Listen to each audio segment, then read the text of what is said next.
Hello, good morning मेरे प्रिय दोस्तों। मैं आज एक बार फिर से आपके सम्मुख मॉर्निंग डिवोशन में एक नया संदेश लेकर आया हूं कि हम अपनी बुलाहट को कैसे पहचानें, हम अपनी बुलाहट में कैसे चलें।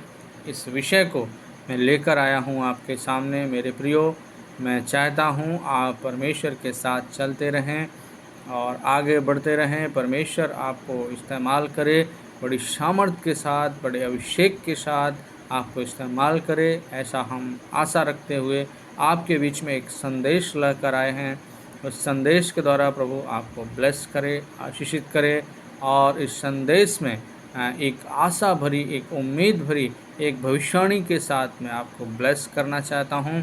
और मैं चाहता हूं कि आपको जिस प्रकार परमेश्वर ने बुलाया, जिस बुलाहट में परमेश्वर ने आपको बुलाया है, उस बुलाहट में आप चलिए। हो सकता है आपके जीवन में आप बहुत कुछ कर रहे हैं, बहुत काम आप अच्छे कर रहे हैं, बहुत कुछ आपने किया होगा, लेकिन क्या आप परमेश्वर की बुलाहट के अनुसार कर रहे हैं? क्या जिस पर्पस से, जिस कारण से, जिस काम के लिए परमेश्वर ने आपको बुलाया है, वो कर रहे हैं? मेरे प्रियो, मैं आज आपको बताना चाहता हूँ, आज मनुष्य अपनी इच्छा को पूरा करने के लिए काम कर रहे हैं। क्या परमेश्वर की इच्छा के लिए काम कर रहे हैं? आज लोग परमेश्वर को प्रसन्न नहीं करना चाहते हैं, वो मनुष्यों को प्रसन्न करने के लिए, मनुष्यों के बीच में फेमस होने के लिए, मनुष्यों के बीच में प्रचार होने के लिए, मनुष्यों में अपना दिखावा करने के लिए, मनुष्यों में अपनी एक पहचान बनाने के लिए काम कर रहे हैं। आप किसी भी बड़े बिजनेसमैन को देखिए, किसी भी सुपरस्टार्स फिल्मी को देखिए, आजकल वही ट्रेंड हमारे पास्टर्स, प्रचारक और हमारे विश्वासी लोगों में आ रहा है। क्या हम फेमस होना चाहते हैं? क्या हम लोगों को दिखाने के लिए काम करना चाहते हैं? क्या हम मनुष्यों को प्रसन्न करना चाहते हैं या हम परमेश्वर को? मेरे प्रियो, ऐसा जीवन जिए, पवित्रता का जीवन जिए और आप परमेश्वर को प्रसन्न करने वाले बनिए। हर कोई हमारे जीवन में परमेश्वर की बुलाहट का अनुसरण करने हेतु हमारी प्रशंसा, सराहना या हमारा गुणानुवाद नहीं करेगा। हर एक व्यक्ति नहीं करेगा। यदि हम केवल लोगों की दृष्टि में स्वीकृति प्राप्त करने के लिए जीते हैं तो ये बेकार है। हम चाहते कि लोग हमें स्वीकार करें, हमें लोग आदर दें, हमारे लोग सम्मान करें, हम बड़े हो जाएं। इसके लिए आप इस दुनिया में जीवन ना जिएं। हो सकता है कि हमसे निकट रहने वाले लोग हमसे निराश हों, हो सकता है हमारे आस पड़ोस के लोग भी हमसे निराश हो सकते हैं। तब हम वह करने के लिए स्वतंत्र नहीं होंगे जो परमेश्वर हमसे करवाना चाहता है। अगर हम मनुष्यों को प्रसन्न करना चाहते हैं तो जो परमेश्वर हमसे करना चाहता है वो हम नहीं कर पाएंगे। मेरे प्रियो, हमें पहला प्राथमिकता परमेश्वर को प्रसन्न करने की देना है, उसके काम को प्राथमिकता देनी है। हमारी प्राथमिकता हमारे स्वर्गीय पिता को प्रसन्न करने की होना चाहिए। यीशु मसीह के वचन में लिखा है, यूहन्ना उसका 5 अध्याय उसका 41 पद से लेकर अगर हम 44 तक पढ़ेंगे, वहाँ लिखा कि हम मनुष्यों से आदर चाहते हैं। उसमें लिखा, मैं मनुष्यों से आदर नहीं चाहता, मैं अद्वैत परमेश्वर, मैं जो दिखा नहीं उस परमेश्वर को आदर करना चाहता हूँ। एक दूसरे से हम आदर चाहते हैं, वो मेरा आदर करे, वो मेरा सम्मान करे। मैं उसके घर गया, मेरे साथ ये नहीं किया, मेरे साथ वो नहीं किया। हम ऊंचे पदों पर बैठना चाहते हैं। क्या हम परमेश्वर की इच्छा को पूरा करना चाहते हैं? क्या हम ये काम कर रहे हैं? अधिकांश लोग अपनी बुलाहट के जीवन में, अपने जीवन में परमेश्वर की बुलाहट से समझौता कर लेते हैं। जिस बुलाहट के साथ परमेश्वर ने बुलाया उससे समझौता कर लेते हैं। नहीं भाई, हाँ ये भी कर सकते हैं, वो भी कर सकते हैं, ये करेंगे तो लोग क्या कहेंगे, ये करेंगे तो लोग हमसे नाराज़ हो जाएंगे, हमारे परिवार वाले नाराज़ हो जाएंगे, हमारी पत्नी बच्चे नाराज़ हो जाएंगे। हमें बुलाहट से समझौता नहीं करना। मेरे प्रियो, मैं ये नहीं कह रहा हूँ कि अपने परिवार को छोड़ दें, अपने मित्र दोस्त यारों को छोड़ दें, अपने रिश्तेदारों को छोड़ दें। प्यार कीजिए, सम्मान कीजिए, उनके साथ रिश्ता रखिए, लेकिन प्राथमिकता परमेश्वर की बुलाहट को दीजिए। मेरे प्रियो, कई ऐसे दास हैं जिनको बुलाहट मिला, पर वो बुलाहट को छोड़कर अपने जीवन से समझौता करके अपनी सेवकाई, अपने जीवन की ज़रूरतों में फंस गए।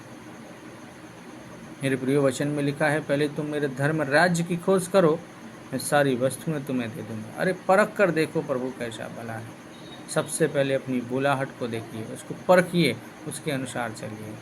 अधिकांश लोग अपने जीवन में परमेश्वर की बुलाहट से समझौता कर लेते हैं और स्वयं को ऐसी स्थिति में भी ऐसी स्थिति से इसमें डाल लेते हैं जहां उन्हें लोगों को, संगठनों को, संप्रदाय को, संस्थाओं को और तमाम चीज़ों को जो अपना है उनके साथ जुड़े हुए उनको प्रसन्न करना चाहते हैं। मेरे प्रियो, इसलिए जब परमेश्वर उन्हें कुछ नया और कुछ भिन्न करने के लिए बुलाता है, आपको कुछ भिन्न करने के लिए बुलाया परमेश्वर ने, आपके जीवन में कुछ अद्भुत करने के लिए बुलाया परमेश्वर ने, कुछ अद्भुत काम करने के लिए परमेश्वर ने आपके लिए बुलाया। मेरे प्रियो, आप एक अद्भुत हैं, आप एक अभिषिक्त हैं, आप परमेश्वर के प्रिय हैं। आपको परमेश्वर ने एक चिन्ह और चमत्कार करने के लिए बुलाया, एक अद्भुत काम करने के लिए बुलाया, आपके जीवन में बदलाव लाने के लिए आपको चुना है। आप उस बुलाहट को समझिए। कुछ लोग ऐसे जो दूसरों को अनोखा दिखाई दें, वे अस्वीकार किए जाने के भय से बाहर निकलकर आगे बढ़ने में असमर्थ हैं। कुछ लोग अपने आप को सोचते नहीं नहीं मैं अयोग्य हूँ, मेरे को ये नहीं हो सकता है, वो लोगों से अलग कर लेते हैं, है ना। और हम इस मूर्खता की वकालत नहीं कर रहे हैं, हम ये मूर्खता की बातें नहीं कर रहे हैं। हम यहाँ बैठे हुए आपसे मूर्खता के लिए हम बात नहीं कर रहे हैं, परंतु हम कहना चाहते हैं जहाँ हमें जो ठीक दिखाई पड़ता है हम वही कर रहे हैं। अच्छा कर रहे हैं आप, लेकिन क्या हम भक्तिमान लोगों के साथ, धर्मी लोगों के साथ स्वीकार किए जाते हैं, या हम परमेश्वर की आज्ञाकारिता में चल रहे हैं या अनाज्ञाकारिता में चल रहे हैं? परमेश्वर क्या चाहता है? हम आज्ञाकारिता में चलें, हम परमेश्वर की आज्ञाकारिता में चलें, ऐसा हम चाहते हैं। आज हम कहाँ हैं, हम अपने आप को पहचानें। मेरे प्रियो, आप अपने आप को पहचानिए। क्या आप किसी नशे में मुक्त हैं? क्या आपका परिवार आपसे प्रसन्न है? क्या आपके बच्चे आपके साथ खुश हैं? क्या आपके बच्चे आपके साथ बैठकर खाना खाते हैं? क्या आपसे प्यार से बातें करते हैं? क्या आपका पति, आपकी पत्नी, आपके बेटे, आपकी बेटियां, आपके बहन भाई आपसे प्रेम करते हैं? क्या आपको आदर मिल रहा? आप सोचिए, आप कहाँ गिरे हैं? क्या आप व्यभिचार में गिरे हैं? क्या आप कोई नशे में गिरे हैं? क्या आप किसी गलत काम में फंसे हैं? मेरे प्रियो, आप परमेश्वर की आज्ञा को मानिए, वो आपको छुड़ाएगा। क्या आप मनुष्यों की दृष्टि में प्रशंसा पाने की आवश्यकता के लिए बिना भी परमेश्वर को बुलाने पर कुछ भी करने में समर्थ हैं? मेरे प्रिय, पहचानिए, अपने आप को जांचिए, एक सुनहरा डायमंड बनिए, आप एक सुनहरे व्यक्ति बनिए, आप ज्योति बनिए, दूसरों को प्रकाश दीजिए।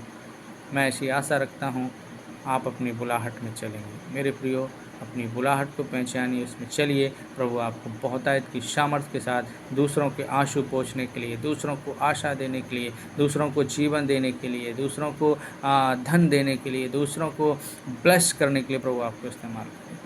मैं ये बात के साथ आपको ब्लेस करता हूँ, आशीष देता हूँ।